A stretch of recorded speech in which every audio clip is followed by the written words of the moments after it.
যেই বাবা আমার মাথায় এক ফোঁটা পানি পড়বে সহ্য করত না, আজকে সেই বাবার মাটির মধ্যে শুয়ে আসছি, চোখের পানি দিয়ে তোমার কাছে বলতেছি আমার বাবার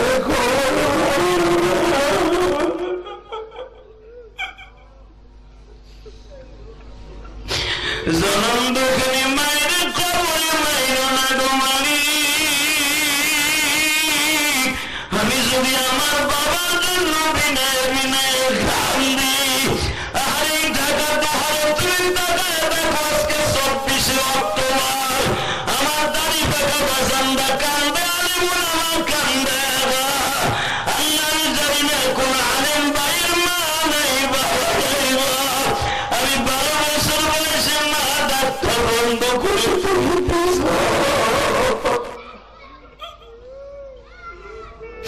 আমি ইলিয়াসুর রহমান জিহাদি 12 বছর বয়স থেকে মা ডাক্তার ডাকতে পারি না।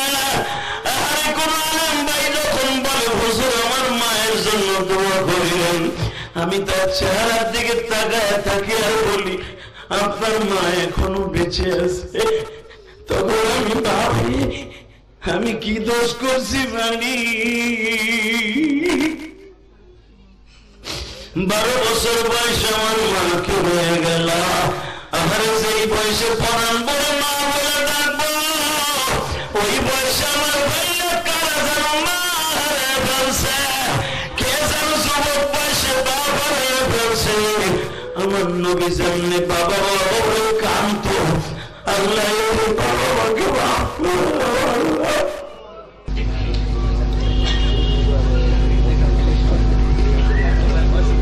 وقضى ربك ألا تعبدوا إلا إياه وبالوالدين إحسانا وقال الله تبارك وتعالى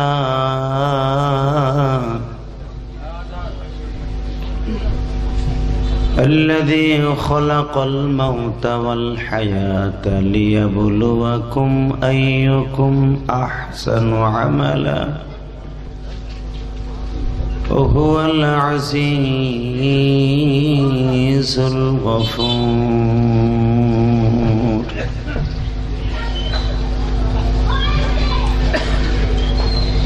وقال الله تبارك وتعالى ولا تهنوا ولا تحزنوا وأنتم الأعلون إن كنتم مؤمنين.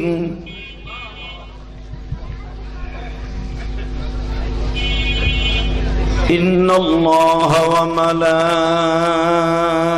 وملائكته يصلون على النبي يا أيها الذين آمنوا صلوا عليه وسلموا تسليما.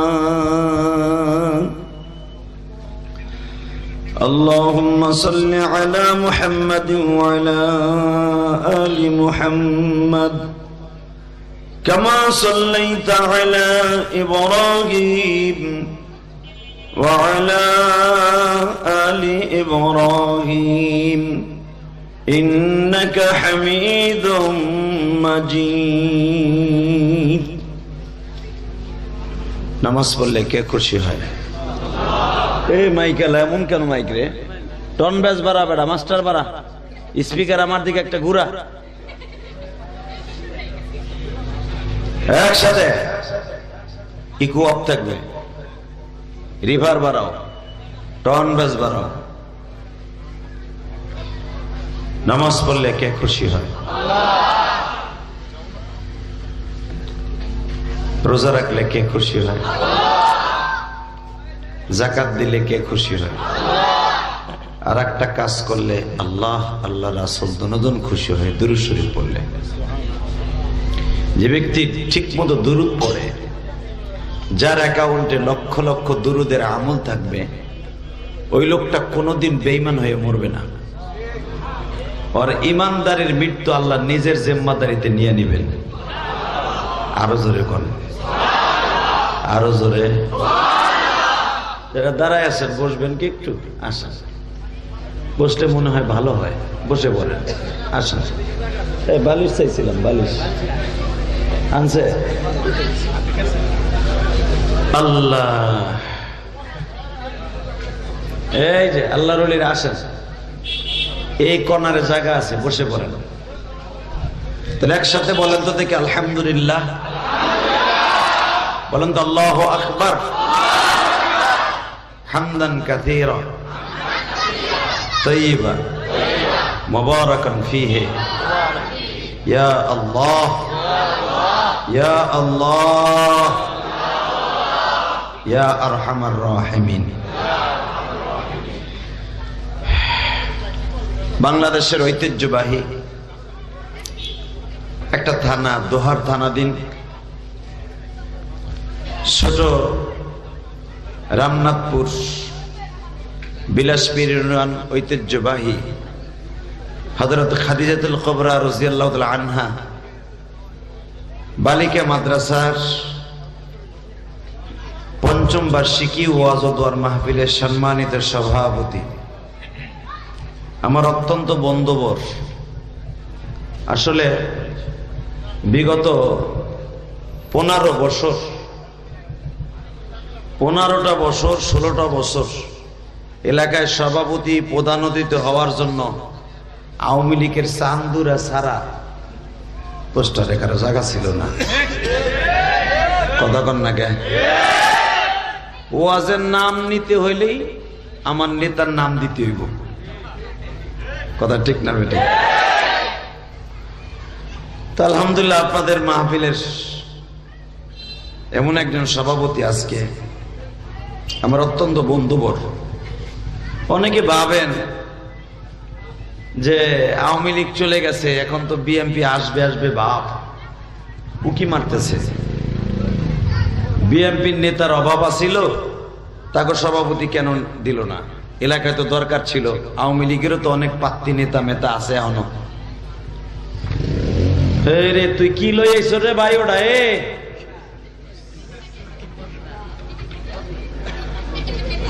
চায়না লইছে। আল্লাহ আমাদের হেফাজত করেন, জোরে করে আমিন। আপনাদের অত্যন্ত প্রিয় মানুষ আলহাজ হাফেজ নূর মোহাম্মদ মুতাআল্লি অত্র মাদ্রাসা, জোরে করে মারহাবা। আজকের মাহফিলে আমার আগে যিনি ওয়াজ করেছেন, বাংলাদেশের সুদক্ষ এবং জ্ঞান গর্ভ আলোচনা করেন, এবং কণ্ঠের ভিতরে আল্লাহ পাক একটা নূর ঢেলে দিয়েছেন। কণ্ঠের ভিতরে একটা ইশক, ইশকে নবী, ইশকুল্লাহ প্রকাশ পায় যার কণ্ঠে। হযরত আল্লামা হযরত মাওলানা মুফতি শেখ হামিদুর রহমান সাইফি, বাংলাদেশের মধ্যে একটা ব্যবসায়ী প্রতিষ্ঠান, সবচেয়ে ঐতিহ্যবাহী একটা জায়গা কালীগঞ্জ। কালীগঞ্জ তার প্রাণ কেন্দ্র একটা মসজিদ, কালীগঞ্জ বাজার কেন্দ্রীয় জামে মসজিদের সম্মানিত খতিব। এবং ওয়াজ করেছেন মুফতি মাসুদুর রহমান সিদ্দিকী, অত্যন্ত উদীয়মান তরুণ বক্তা, আল্লাহ তাকে কবুল করেন। ওয়াজ করেছেন, আমারই কণ্ঠে কিছু ঘ্রাণ পাওয়া যায়, আল্লাহ ওর কণ্ঠকে আরো ত্বরান্বিত করে দিক, আমিন। কণ্ঠের ভিতরে আরো খায়ের ও বরকত দান করুক। আমরা তো চিরদিন বেঁচে থাকবো না। কোরআনের পাখি, তাফসিরের জগতের নক্ষত্র ছিল আল্লামা দিলওয়ার হোসেন সাইদি, চলে গেছে। সাইদির কণ্ঠে যখন ওয়াজ করে তখন সাইদি সাহেবের কিছু ঘেরান পাওয়া যায়, মনে পড়ে যায় সেই ঐতিহাসিক তাফসিরের কথা, যে সাইদি সাহেবের কণ্ঠ এরকম ছিল, এটা বোঝা যায়। কারণ সাইদি সাহেবের বিকল্প কিয়ামত পর্যন্ত আর হবে কিনা জানি না।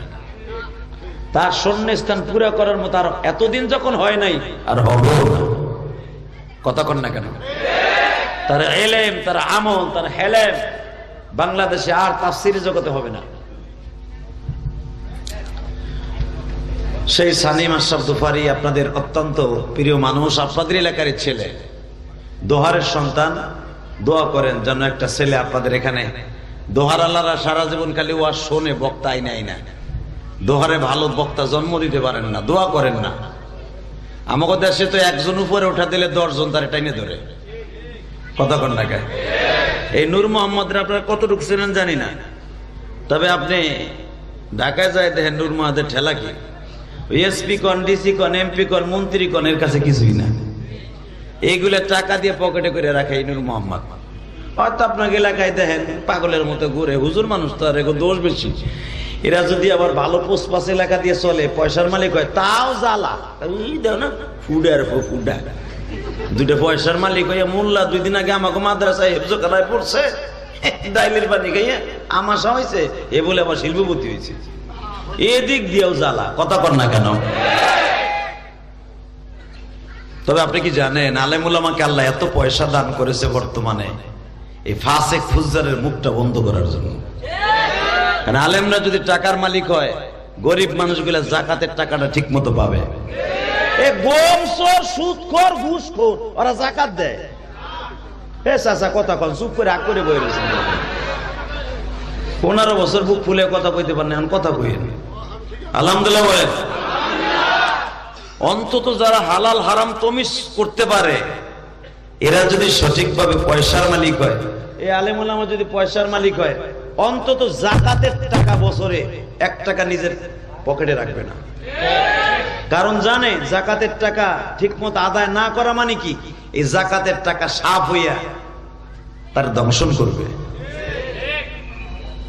তাহলে আলেম ওলামা, তাবলিগওয়ালা, সরমনের মুরিদরা যদি টাকার মালিক হয়, আলহামদুলিল্লাহ মনে রাখতে হবে সৎ কোন মানুষ, কোন মাসাদিকিন, সত্যবাদীরা যদি সত্যকারে মানুষ টাকার মালিক হয়, আমাদের লাভ আছে, লস নাই।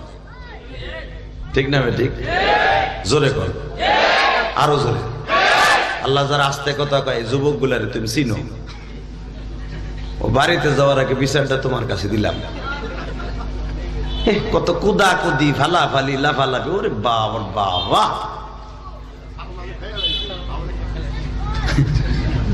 আপনার এলাকায় একজন বুজুর্গ ছিল, আরে আল্লাহ, মা নিজের সব শেষ করছে বেড়ায়। এতবার বেড়া এমপি, প্রধানমন্ত্রীর কাছে এমন ভাবে যাইতো, সাবেক প্রধানমন্ত্রী বেড়ায় বাসার লাগে দাড়ি মারি গুলো ছাইছে। নগেন বাবু সাপ ছিল। আল্লাহ কয়, বান্দারে তুই বাসার লেগে দাড়ি ছাড়ছিলি, আমার নবীর কলিজা আঘাত করে তুই বাঁচবি পারবি না। ঠিক না? জোরে কর। মান কাতা লিহিয়াতি কান্নামা উনুকিহি। বুজুর্গের বরদোয়া লেগেছে না? এই আমার দিকে তাকান, চিল্লান লাগবে না, ঠিক হয়ে যাবে। এই আল্লাহর ওলিরা ইলেকট্রিসিটি হতে পারে ভাই, ওটা কোনো ব্যাপার না, রাগ করে লাভ নাই। আল্লাহ, হাসবে না, এদিকে তাকাও। আওয়াজটা বন্ধ করো, এই ক্যান আওয়াজ বন্ধ করো। ভাইরা ভালো করে বুঝবেন, লুজ কালেকশন আছে। এই দেখ, লুজ কালেকশন আছে ছোট ভাই। আল্লাহ আমাদের সবাইকে মাফ করে দেন। আসেন একবার দোয়া করি, লা হাওলা ওয়ালা কুওয়াতা ইল্লা বিল্লাহ আলিয়্যিল আযীম। শয়তানের ধোঁকা মাঝে মাঝে হবে, মাইকের দ্বারা হবে। কেউ হয়তো দেখবেন পিছনে বই একটা চিৎকার মারবে, কেউ হয়তো দেখবেন মহিলা প্যান্ডেল দিয়ে অলেকারে ডাক দেবে, এদিকে আয় না, আর লাগবে 3 জনে ঘুষাঘুষি। কথা বল না কে? অতএব শয়তানের ধোঁকা হবে, টেনশনের কোনো কারবার নাই। আল্লাহর প্রতি ভালোবাসা দেন। যে আল্লাহ এত সুন্দর মনোরম পরিবেশ করে দিছে, বৃষ্টি হওয়ার কোনো, ওয়াজ হওয়ার কোনো ইচ্ছা এবং কোনো কায়দাই ছিল না। কায়দা কে করে দিছে? ঢাকা কিন্তু চরম বৃষ্টি হইতেছে এখন। এই বেটা কি হইলো আওয়াজ? এর আওয়াজ হইতেছে না, কারেন্ট গেছে গা? তো জেনারেটর আগে তো ভালো ছিল, এখন আওয়াজ হইতেছে না। তুই কোন জায়গায় কি করছিস তাই দেখ বেটা। আজকের মাহফিলে যিনি আর একজন উদীয়মান এবং আমাদের বয়োজ্যেষ্ঠ, আমাদেরই অত্যন্ত সহোদর, অত্যন্ত মহব্বতের মানুষ, যিনি আমি কেরানীগঞ্জে আসছি 20 বছরের উপরে, আলহামদুলিল্লাহ বলেন। সেই আমার একবারে ভরা যৌবনকালে গলায় গলায় পীড়িত ছিল আমাদের এক সময়। হাফেজ জয়নাল আবদিন আপনাদের ডাইন পাশে বসা, নূর মোহাম্মদের পাশে, আব্দুর রহিম, হাবিবুর রহমান, আব্দুল মালেক, মুফতি মাহাদি হাসান, মোল্লা হুসাইন আহমেদ, অলিউল্লাহ, জিল্লুর রহমান আরিফি সহ অনেক উলামা একরাম এখানে বসছে। আমার ছোট ভাই এখানে বসে আছে, হাফেজ মৌলানা এই যে আবু রায়হান, রায়হান যাকে বলে, এ আরো অনেক উলামা একরাম স্টেজে বসে আছে। সবাই আমার চাইতে অনেক বড় বক্তা এবং সবাই আলেমে দ্বীন। সকলকে জানাই আমার অন্তরস্থল থেকে ধন্যবাদ, মোবারকবাদ। বলেন তো দেখি আলহামদুলিল্লাহ, বলেন তো আল্লাহু আকবার। পরিবেশটা এখন মোটামুটি সুন্দর হয়েছে। এই পরিবেশে যদি আল্লাহ পাক মোনাজাত পর্যন্ত রাইখে দেয়, আমার মন কেন জানি বলে রব্বে কারিম আপনাকে আমাকে এখান থেকে গুনাহ মাফ করাইয়া বাড়িতে পাঠাবে। বাজান, আমাদের জিন্দেগিটা অল্প সময়ের জন্য, ঠিক না বেঠিক? জিন্দেগিটা কি অনেক বছর? এই দুনিয়ায় মনে রাখবেন, অনেক জিন্দেগি, অনেক দিন বাইসে থাকার আশা লইয়া বাঁচতে চাইছিল পৃথিবীতে সবচেয়ে বড় ডিক্টেটর, নাম হলো সবচেয়ে বড় হারামি ফেরাউন। ও আছে না গেছে? যদিও আর কিছু চাস্তো ভাই মামাতো ভাই আছে দুনিয়ায়, মাঝে মাঝে লাফাই উঠে। অনেকে বলে ফেলে এত সাল পর্যন্ত আমরা ক্ষমতায় থাকবো। আল্লাহ কাদের ভুডার ভুডা কি এর কার টাইম বাইন্ধে দেশ? তোর হায়াতে জিন্দেগির তো টাইম নাই, তুই সময়ের টাইম কি বাইন্ধে দেশ? কথা ঠিক না বেঠিক? বিগত ফ্যাসিস্ট সরকার যিনি ছিলেন উনি বলছেন 41 সাল পর্যন্ত থাকবে, পারছে 45 মিনিট টাইম পেয়েছিল। মনে রাখতে হবে আন্নাল কুওয়াতা লিল্লাহি জামিআ, সর্বময় ক্ষমতার মালিক যিনি, এই পৃথিবীর নিয়ন্ত্রণ করে তিনি। কথা বলেন না কেন? আন্নাল কুওয়াতা লিল্লাহি জামিআ, উনি সর্বময় ক্ষমতার মালিক। এটাকে নিয়ে যারাই টানাটানি করবে ওই মরবে, কোনো সন্দেহ নাই। জোরে কোন, আরো জোরে। শুধু আপনাদের খেদমত আরজ করতে চাই, আপনি কি জানেন এই পৃথিবীতে আল্লাহর সাথে পাল্লা দিছিল একটা বড় শয়তানের নাম? 1700 বছর বাদ ছিল এই দুনিয়ায়। আর নাম কি জানেন? ওর নাম নমরুদ। নাম কি চিনে নেই দুলাভাইটারে? ও সারা পৃথিবীতে দাবি করছিল আনা রব্বুকুমুল আলা। এই পৃথিবীতে খোদায় দাবি করছে মাত্র 2 জন ম্যান, 2 জন। তার ভিতরে 1 নম্বরে হলো নমরুদ। ফেরাউনের অন্তত 3500 বছর আগে শয়তান দুনিয়ার ছিল। মারহাবা বলেন। কত হাজার? হ্যাঁ, ফেরাউন আসার 3500 বছর আগে নমরুদের জন্ম। এই নমরুদ ক্ষমতার মস্তদে বসেই ডিক্লার দিয়েছিল, আমার চাইতে বড় ম্যান, আমার চাইতে বড় খোদা পৃথিবীতে কেউ নাই। দেখেন, যে বড় খোদা দাবি করছে তার ঘরের মধ্যে যারা আছে এরা কত ইমানদার তাই দেন। নমরুদের একটা মাইয়া ছিল, নাম ছিল তার হাবিবা। জোরে কন মারহাবা। নাম কি? জোরে কন, আরো জোরে। এই নমরুদের মেয়ে হাবিবার সাথে ঐতিহাসিক গুণে সবার একই আলোচনা, এই নমরুদের মেয়ে হাবিবার সাথে আমার বিশ্ব নবীর বিবাহ হবে। হ্যাঁ, সুবহানাল্লাহ। বাইতে যে কইেন আমার নবীর সাথে 4 জন মেয়ের সাথে কিয়ামতের মাঠে বিয়ে হবে। বিয়ে পড়াবেন আমার আল্লাহ। আরো জোরে কোন। আর মাইক বালানা তা বেটারা সুবহানাল্লাহ কবে কি সাতা? এই ভালো করে বুঝেন, 4 জন মেয়ের সাথে আমার নবীর বিয়ে হবে। তার ভিতরে 1 নাম্বার এই পৃথিবীতে এসেছিলেন, বাবার সাথে যুদ্ধ করেছেন, নমরুদের মেয়ে হাবিবা।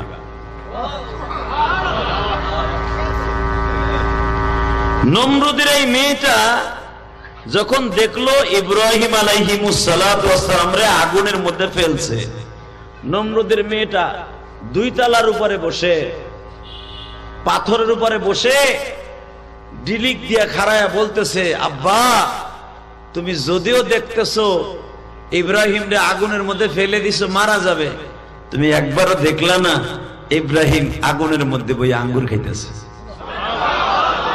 তোমার আগুন আর আগুন নাই, আঙ্গুরের বাগান হইছে।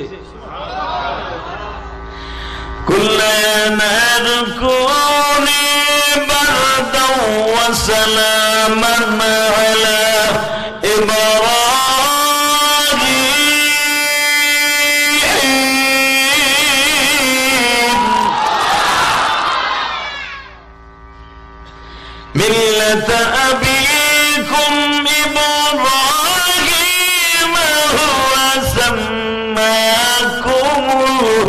মুসলিমিন।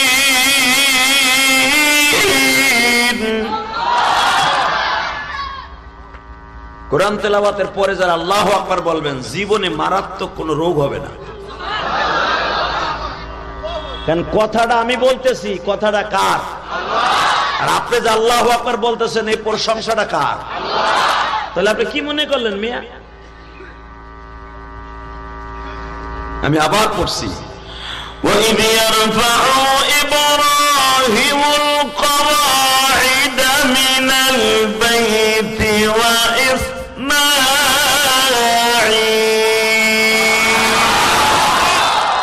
এখানে শেষ না, দেখেন আপনার ইব্রাহিমের কত প্রশংসা আল্লাহ কোরআনে করছে।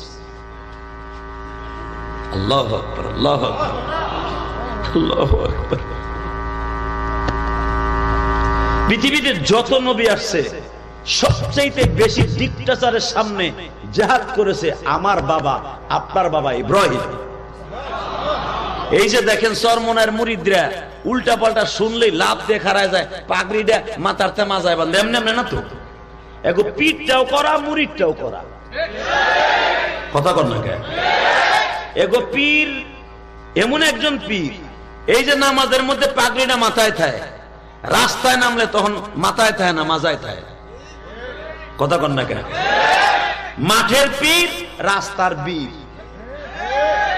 এই যে ফ্যাসিস্টে যে বিদায় করছে, ছাত্র আন্দোলন করছে, হাজার হাজার ছাত্ররা এখনো হসপিটালের বেডে মৃত্যুর যন্ত্রণায় কাতরাচ্ছে, কিন্তু বাংলাদেশে প্রথম 5ই আগস্ট সর্বপ্রথম কারফিউ ভেঙে রাস্তায় বাঁশের লাঠি নিয়ে নেমেছে চরমনার মুরিদের চরমনার বিষয়। আমি কিন্তু চরমনার মুরিদ না, আর দালালিও করি না, যেটা বাস্তব ওইটা কইলাম। মারহাবা কর। আমরাও 60 দিন গেছি, ভাই বোনা, খালি তোমরা গেছো।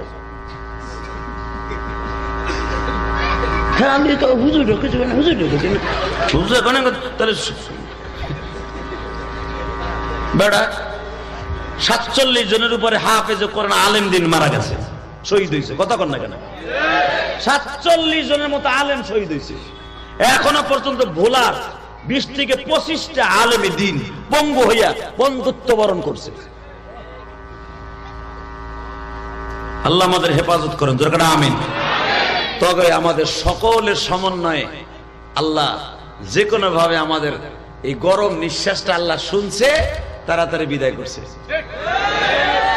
ঠিক না ভাই? ঠিক, জোরে কর, আরো জোরে। এই মাইকে দোষ করতে পারবো না। ও মালিক, আমার বাজানটা দেখো কি সুন্দর বয়ে রয়েছে, বৃষ্টি নামছে, বৃষ্টিতে পুরা মাঠে পানি কেদা ভরা। আমার যুবক ভাইরা মনে মনে ভাবতেছে যে প্যান্ট পরে আইছে, যদি এতে কেদা ভরে বউ তোমার আইলে গেলে ঘুষাবে না, ঠন্নাবে। এই ডরে বেটারা খারাই রয়েছে মগার মতো, কি আর কমো, কিছু করার নাই। যদি জোর করে বহাইতে যাও থাকবোই না, যাইবো গা। কারণ আমি তো আর 1 প্যাকেট পেঁয়াজও কিনে দিই নাই যে আমার কথায় থাকবো। তবে যারা আমার কথায় বসবে এরা জান্নাতে আমি আর হে একসাথে কামো। এরপরে যদি না বহে, আল্লাহ কই নাই এখনো কিছু, আল্লাহ কবুল করেন। দাদা ভাই আইসা পারেন, আসেন সামনে, আসেন। এ যুবক ভাইরা তোকে আল্লাহ সবচেয়ে বড় বাদশা বানাই দিবে, আইসে বড় আল্লাহ কবুল করেন, জোরকানা আমিন, আরো জোরকানা আমিন। এই 20টি কাদের মধ্যে ওয়াজ হইছে এইটাই তো বেশি, ঠিক না ঠিক? তবে আজ থেকে মনে রাখবেন, পকেটে করে ওয়াজটা নিয়ে যাবেন। পৃথিবীতে সবচেয়ে প্রতিবাদী ছিলেন আমাগো মুসলমানের বাবা, ঠিক না ঠিক? হ্যাঁ, আমাদের মুসলমানের বাবা যখন প্রতিবাদী, তার সন্তানরাও প্রতিবাদী। দেখেন কেমনে বেচারা কি পরিমাণ প্রতিবাদ করছে। ইব্রাহিম আলাইহিস সালামের বয়স মাত্র 6 বছর, মূর্তি মূর্তি ভাঙ্গা ভাঙ্গা অস্থির করে রেখেছে আন্দোলন। খোদার কাছে খবর গেছে যে শুনছো কি হয়েছে, তোমার বডি গার্ড যে শুনছো কি হয়েছে। তারেক, ইব্রাহিম আলাইহিস সালাম জন্মের পরে নবুয়তের আগ পর্যন্ত তার নাম ছিল তারেক। ইব্রাহিম আলাইহিস সালাম মূর্তির পূজা ভাঙার পর থেকে নবুয়ত প্রাপ্তির পরে নাম হয়েছে আজব। মারহাবা বলেন। তোমার দেহরক্ষী তারেক, শুনছো কি হয়েছে? কি হেয়ার পোলা তোমার বিরুদ্ধে খারাইছে এবং আমাকে খোদার নাকশা মাকশা উড়াই দিছে।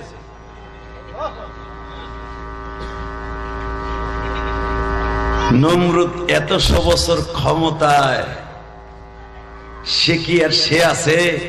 আমলিগালারা 15 বছর ক্ষমতায় থেকে মানুষ মনে করতো না, মনে করতো কুত্তা বিলাই।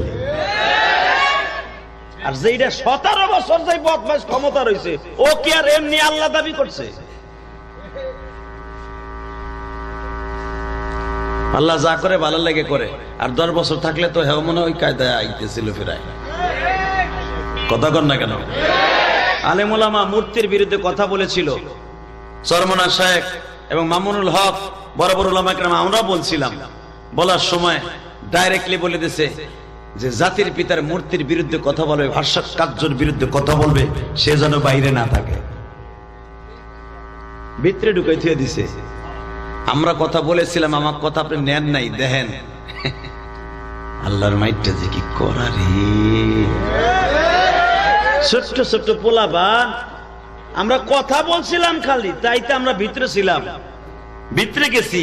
আর পোলাবান যারা একবারে সেন্ডারে খুইলা একবারে গোসল করাই দিছে, ওইটা ভাল লাগছে। কথা কন না কেন? এ রাগ করতেছেন, করেন গাতা আমার কি।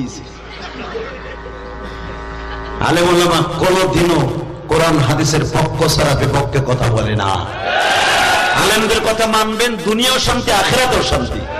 আলেমদের কথা মানবেন না, দুনিয়াও জুতার বাড়ি, আখিরাতে তো মার আসেই কেলানি। ওই কেলানি তোর মিস নাই। কথা কন না কেন? আরো জোরে।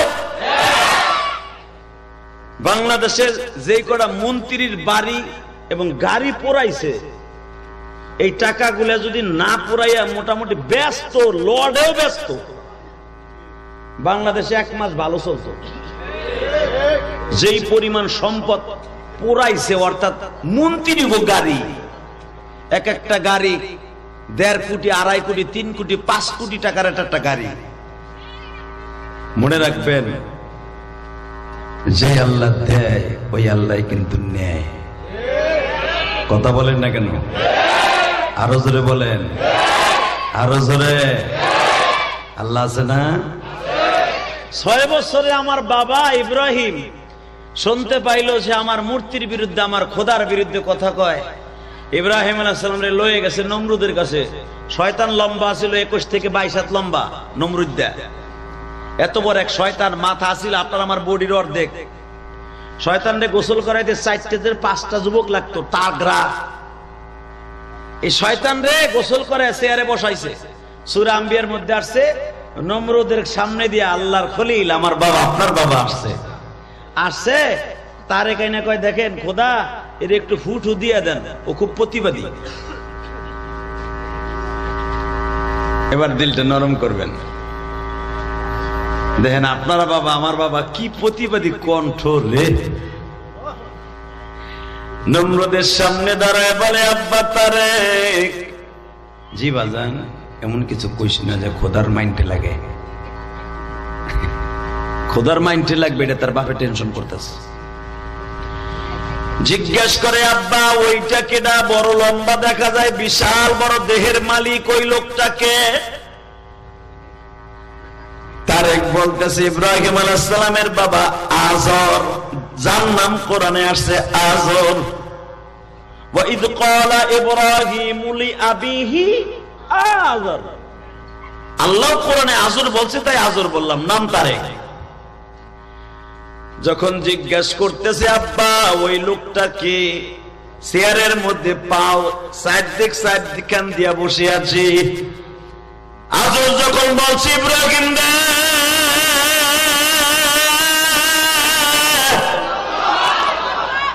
ওইটাই হলো আমার বড় খোদা, আমার আল্লাহ। আল্লাহর খলিল ইব্রাহিম একটা লাভ দিয়ে দাঁড়ায় প্রতিবাদ করলেন, বাবা গো ওই লোকটা কোনদিন খোদা হইতে পারে না। আব্বা তুমি জানো না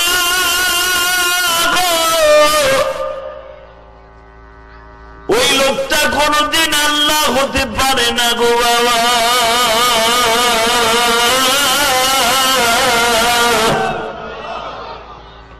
ওই লোকটার যদি খোদা বলে মানো, দুনিয়াও শেষ আখিরাতও শেষ।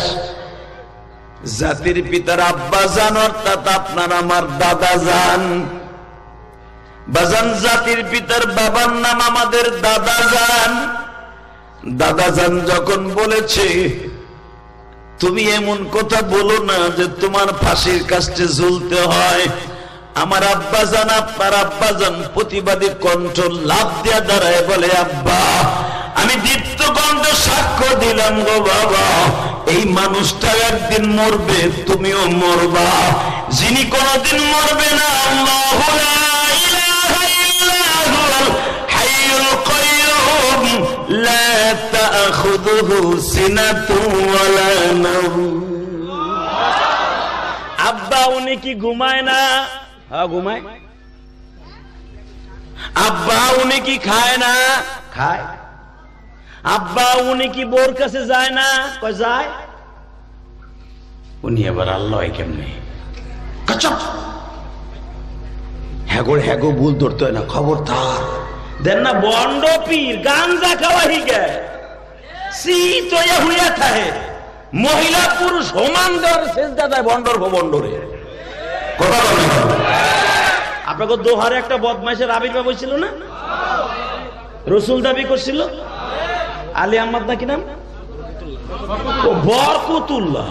বরকতুল্লাহ নবাবগঞ্জ না, দোহারেই।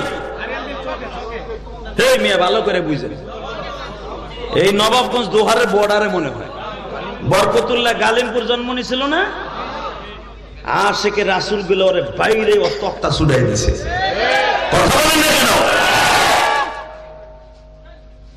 মনে রাখবেন প্রতিবাদী যারা ইব্রাহিম আলাইহিস সালামের সন্তান তারা। ইনশাআল্লাহ বলেন, আল্লাহু আকবার বলেন। তো ইব্রাহিম আলাইহিস সালামের সাথে শয়তান না পাইরে আপনারা জানেন আগুনের মধ্যে ফেলছে। আগুনের মধ্যে ফেলার পরে ইব্রাহিম আলাইহিস সালামের জন্য আল্লাহ আগুনকে জান্নাতের বাগান করে দিয়েছে। এটা নমরুদের মেয়েটা দেখতেছে, এ বাতাস দাও না, ফ্যান দাও। ইব্রাহিম আলাইহিস সালাম আগুনের মধ্যে 17 বছরের বাপ আমার, দেখেন কি প্রতিবাদী। ইব্রাহিম আলাইহিস সালাম 17 বছরের আগে যায় নাই আগুনের মধ্যে। 17 বছরের টকবুড়ি যুবক আপনার আমার বাবা আগুনের মধ্যে বইয়া আঙ্গুর খাইতেছে।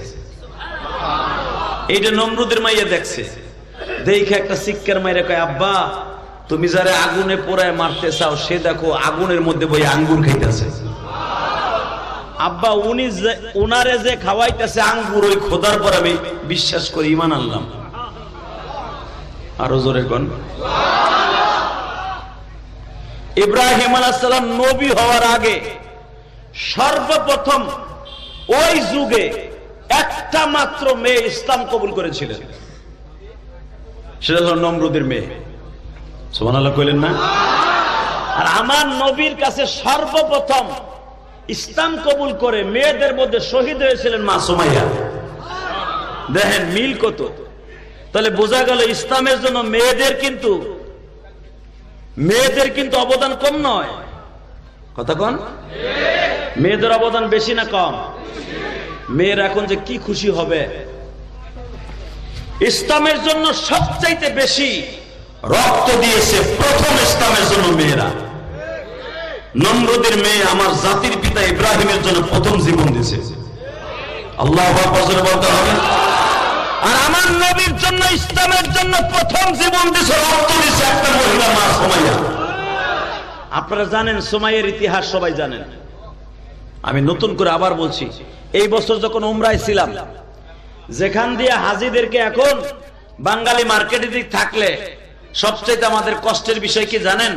প্রথম কষ্ট হলো হাজিদেরকে ঘুরাইয়া ওই সুমাইয়ার কবরের পাশ দিয়েই নেয়। নতুন হিরেনে যাইতে বাম দিকে নজর করলেই মা সুমাইয়ার কবর। আলহামদুলিল্লাহ বলেন। এখন দিলটা নরম করবেন। আমি যখন এই বছর সুমাইয়া মা সুমাইয়ার কবরটারে পিছনে রেখে মাগরিবের নামাজ পড়তেছিলাম, এই তো 2 সপ্তাহ আগে একসাথেই ছিলাম। এই যে আপনাকে নূর মোহাম্মদ, আল্লাহ, অনেকে ভাবেন আমাকে গ্রামে দামি দামি মানুষ দিয়ে নূর মোহাম্মদ রে কিলে সভাপতি বানাইছে। না গো ভাই, সভাপতি সব জায়গার মানুষও হইতে পারে যদি সে যোগ্যতা সম্পন্ন হয়। কথা বলেন না কেন?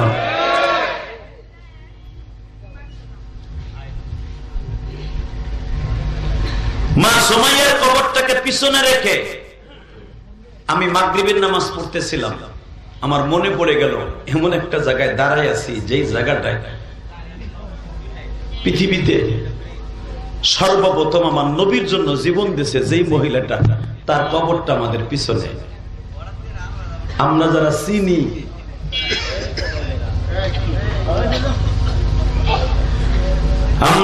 চিনি, গো বাবা, তারা তো মোটামুটি অন্তরটারে ওই সময়ের দিকে রাইখাই নামাজে দাঁড়াইছি। মা সুমাইয়ার জীবনে যদি শোনেন গো বাজার, মা সুমাইয়ার বাড়ি কিন্তু মক্কায় নয়। মা সুমাইয়ার বাড়ি ছিলেন বাবা সেই মিশরের বর্ডারকে অবাক ঠিক করে এই দেশে আসছিলেন বাবা হজের মৌসুমে। একটা জালিমের অত্যাচারে অতিষ্ঠ হইয়া ধরা খাইয়া বাবা বান্দি হয়ে যায়। আল্লাহু আকবার বললেন না? মক্কার মানুষগুলো এমন জালিম ছিল বাবা,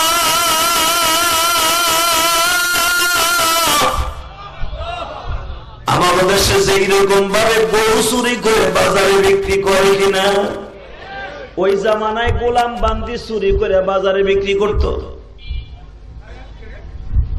গোলাম বান্দি চুরি করে বাজারে বিক্রি করত।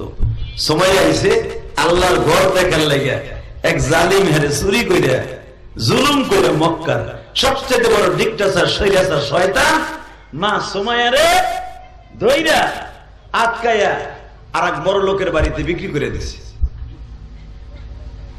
যেই রকম ভাবে আপনারা জানেন সালমান ফার্সি, যার সিদ্ধান্তে কোরআন শরীফের অনেকটা আয়াত নাযিল হয়েছে। আল্লাহ সুবহানাহু ওয়া তাআলা আসতে কয়, যার সিদ্ধান্তে একটা মানুষ সিদ্ধান্ত করছে, আল্লাহ ওই সিদ্ধান্তের উপরে ভোট দিছে, তাও কোরআনের আয়াত দিয়া। এই যে খন্দকের যুদ্ধটা একমাত্র সালমান ফার্সির সিদ্ধান্ত হয়েছে। এটা নবীর সিদ্ধান্ত হয় নাই, কিন্তু সালমান ফার্সি আর আল্লাহর সিদ্ধান্ত হয়েছে। সুবহানাল্লাহ বিহামদিহি। তো এই সালমান ফার্সি একবার দুইবার বিক্রি হয় নাই, অনেকবার বিক্রি হয়েছে মক্কায়। এক জালিমের হাত থেকে আরেক জালিমের কাছে বিক্রি হয়েছে, আরেক জালিমের থেকে আরেক জালিমের কাছে বিক্রি হয়েছে। লাস্টে বিক্রি হইতে হইতে হইতে মদিনায় আয়া আরেকজনের কাছে ধরা খাইছে। আস্তে আস্তে দাও।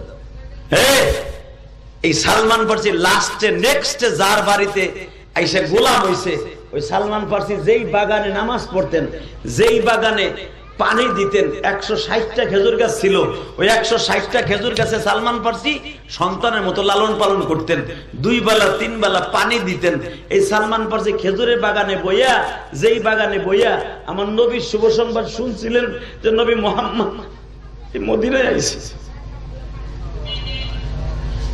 7 মাস ধরে নবী মদিনায় আসছে, মসজিদে নববী হয়ে গেছে। সালমান ফারসি 7 মাস পরে শুই না মালিক রে বলতেছে, মালিক আপনাকে মদিনায় একজন মানুষ আসছে যার চেহারা দেখলে ক্ষুধা লাগে না। আর জোর কোন মিষ্টি সুরে কোন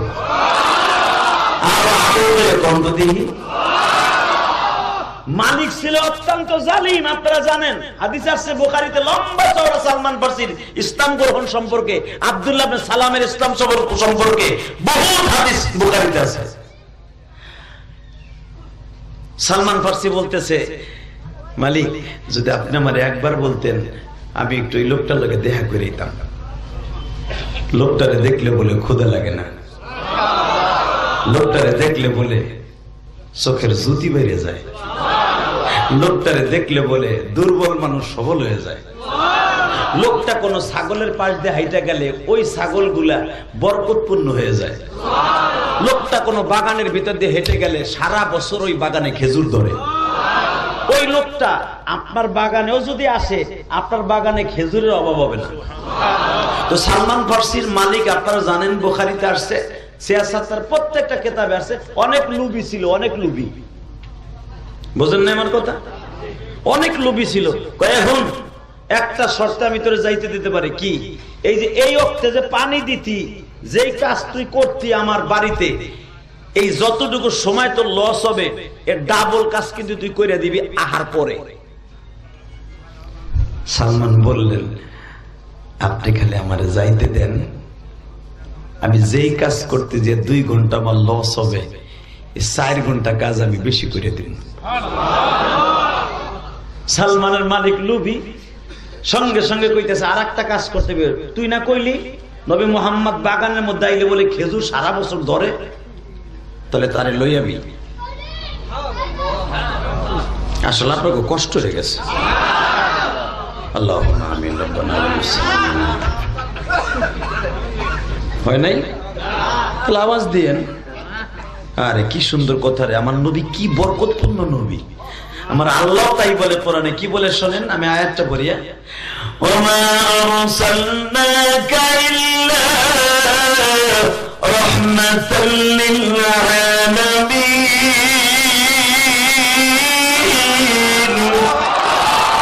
ইয়া আইয়ুহান নাবিয়্যু ইন্না আরসালনাকা শাহিদান ওয়া মুবাশশিরান ওয়া নাযীরা।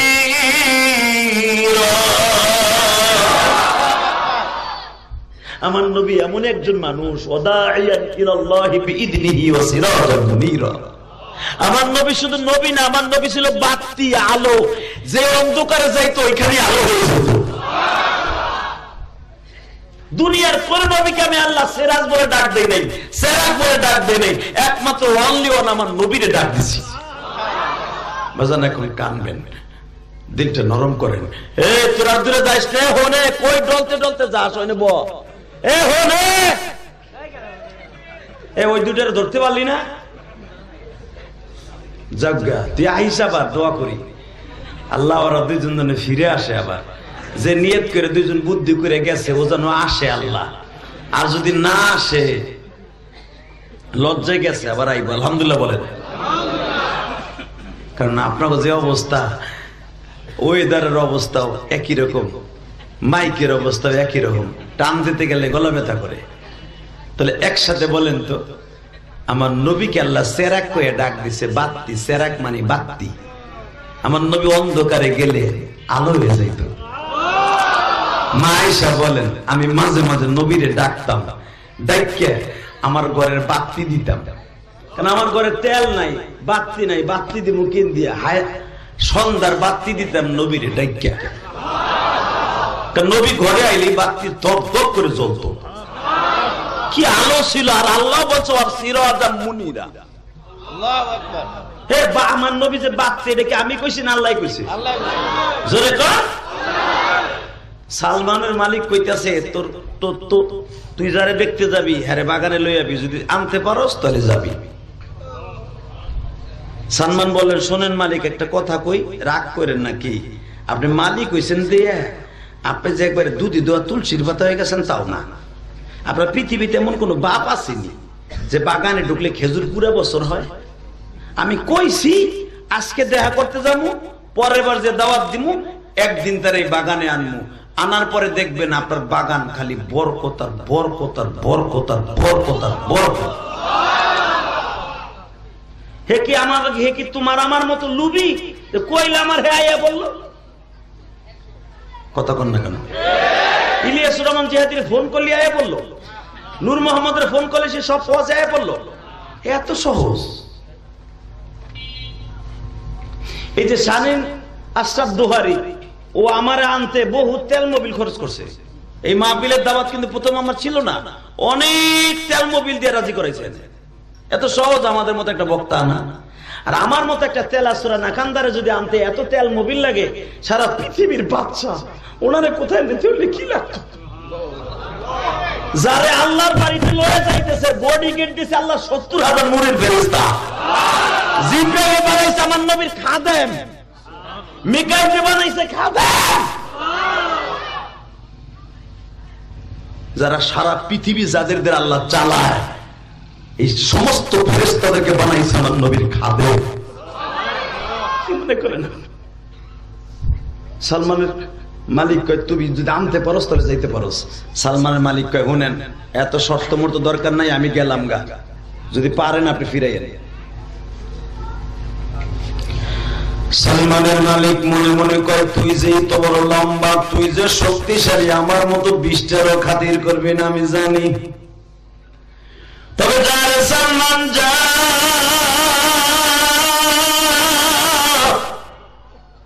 লোকটার মধ্যে যদি এত বরকত হয় রে সালমান,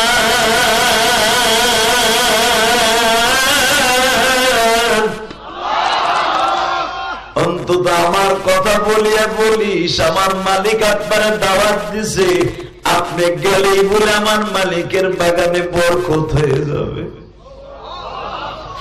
আপনাদের জানেন ওলামা একরাম, সালমান ফার্সি প্রথম দিন আসিয়া নবীর কার্যক্রম গুলো দেখছি। নবী যে আখেরি জামানার নবীর আলামতগুলো আগের ইসলামের সমস্ত পাদ্রীদের কাছ থেকে যা বর্ণনা শুনছি, আগে সালমান ফার্সি নবীর দিকে তাকায় তাকায় সেটাকে রিসার্চ করছি, পর্যবেক্ষণ করছি।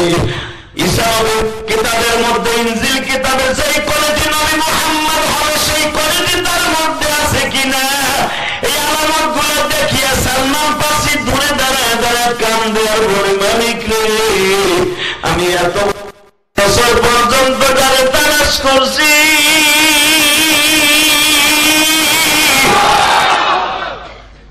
যারে চাইছি তারে পাইছি, আমি আর এই সুযোগ ছাড়ব না, আমি এই সুযোগ আর ছাড়ব না। আমার নবীর কাছে যে বসছে, দেখেন তো আপনার চোখে এক ফোঁটা পানি আসে কিনা। সালমান তখন তার বয়স কত জানেন? সালমানের বয়স তখন ২০০-র উপরে। জোরে জোরে জোরে জোরে জোরে। সালমানের মতো বয়সী মানুষ ওই জামানায় আর দ্বিতীয় আর একটাও ছিল না। কি মনে করলেন আপনি? ২০০-র উপরে বয়স সালমান ফার্সি।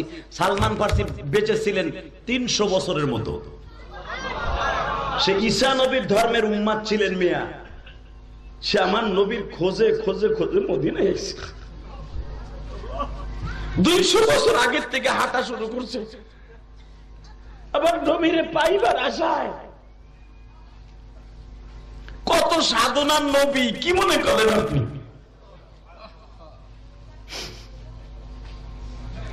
নবীর দেখে সামনাসামনি বয়ে কয়, আমি আপনার দিনটা প্রশ্ন করতাম, করো বাবা। সে করার আগেই নবী উত্তর দিয়ে দিছে।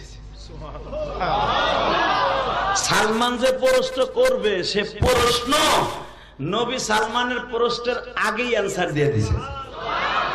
সালমান ফার্সির বুঝতে আর বাকি নাই যে ইনি আখেরি নবী। কিন্তু সালমানের মাথায় ধরতেছে না, এই লোকটা আমার মনের মধ্যে যে প্রশ্নগুলোর উত্তর দিল কেমনে। যাক, এত কথা বাড়াবো না। নবী মুহাম্মাদের তো পাইছি, ঠিক আছে। হুজুর আমার বেশি সময় নাই, আমার মালিকের আবার এই টাইমটা কাজ আদায় করতে হবে, আমি যাই আজকের মতে। নবী বলে, সালমান যাইবার আগে একটা কাজ করে যাও, আমার হাতের এই খেজুরটা লয়ে যাও। আল্লাহ যারা তোমার নবীর কথা শুনে সুবহানাল্লাহ বলছে, এদের বাবা মারে মাফ করে দিও আল্লাহ। আল্লাহ এদের ইমানের শক্তি বৃদ্ধি করে দিও আল্লাহ, এদের মৃত্যু বলে কালেমার সাথে দিও। সালমান আমার নবীরে 300 বছর খোঁজার পরে পাইছে, আর আমরা তোমার নবীরে জীবনে দেই নাই। অন্তত জীবনে যেন একটা বার খুঁজতে খুঁজতে নবীরে স্বপ্নের ভিতরে পাইয়া যায়। নবীরে যেই চোখ দিয়ে দেখতে চান না, ওই চোখ দিয়ে এখন এশকের এক ফোঁটা পানি ফেলাবেন। হঠাৎ করে একদিন দেখবেন বালিশের পাশে আমার এতিম নবী বইয়া রয়েছে। আর যারা নবীর জীবনে একবার দেখে ফেলবেন, চিরদিনের জন্য জাহান্নামের আগুন হারাম, আপনি আর কোনদিন জাহান্নামে যাবেন না।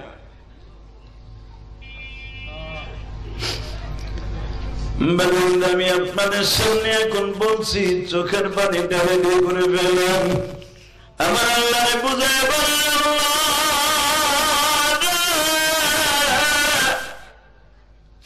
দুনিয়ায় কত জিনিস তুমি স্বপ্নে দেখাই না,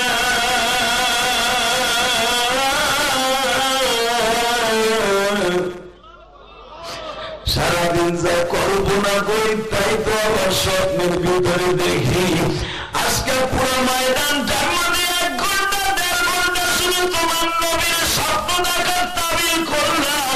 তোমার নবীর জীবনে একটা বার দেখবে আসলে পশ্চিমানি ঘুমে গড়ে দেখাইয়া দিবা, ঘুমে গড়ে দেখাইয়া দিবা রহমত নবীকে,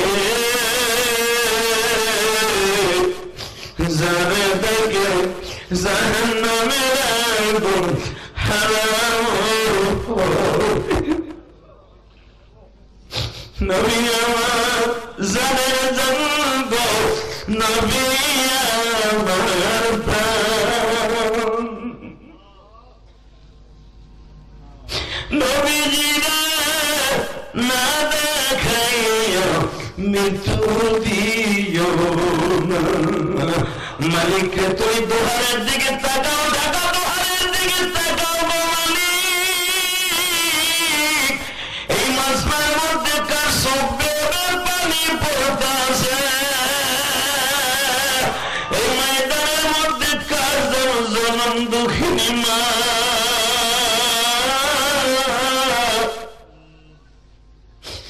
কার জনম দুঃখ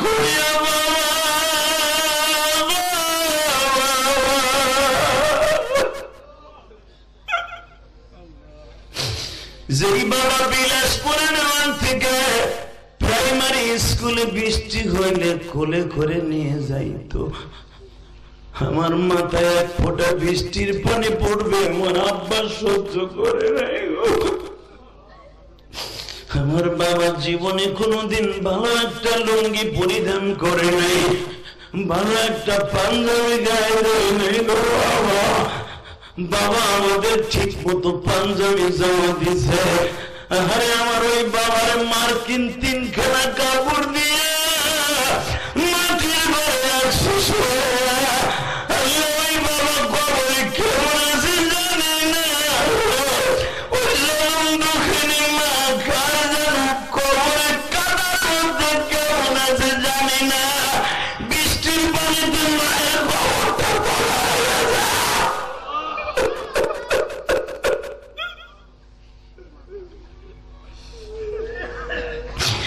কত বাগানের কবর বন্যার পানিতে ভেসে গেল মানি,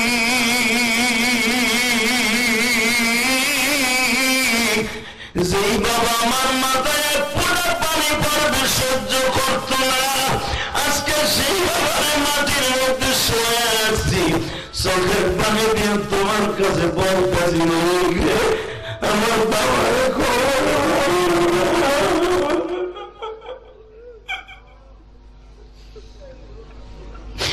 জনম দুঃখিনী মায়ের কবরে মাইর না ডোমারি।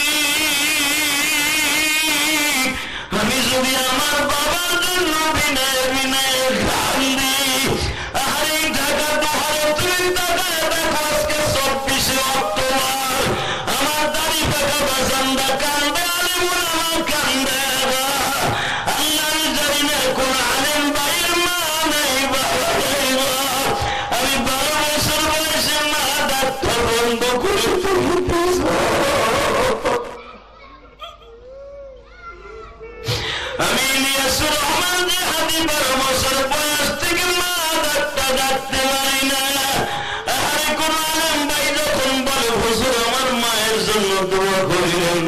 আমি তার চেহারার দিকে তাকায় থাকি আর বলি, আপনার মা এখনো বেঁচে আছে।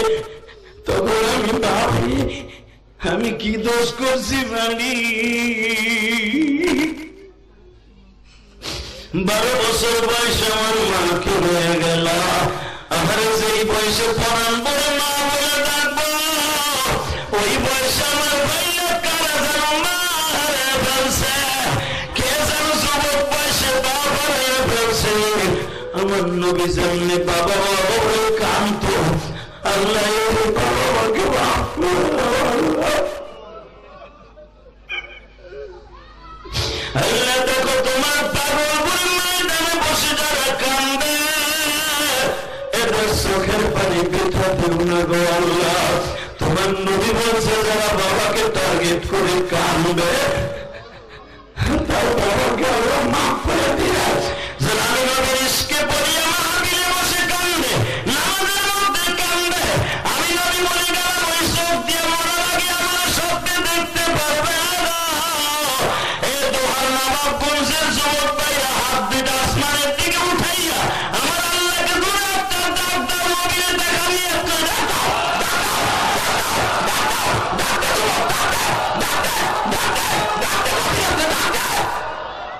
আল্লাহ তুমি মাফ করে দাও তোমার বান্দার, না জানি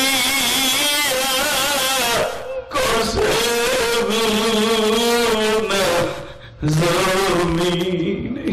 আল্লাহ আমরা তেমন কোন গুনাহ করি নাই যে তুমি মাফ করবো না।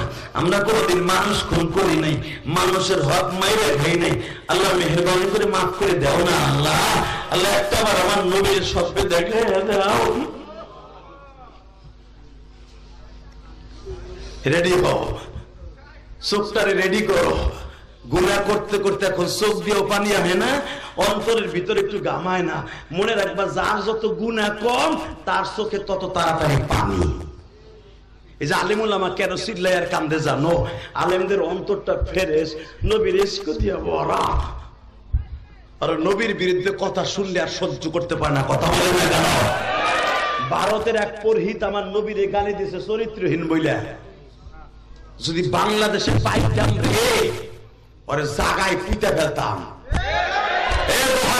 জাগায় পুঁতে ফেলতি না বাংলাদেশে।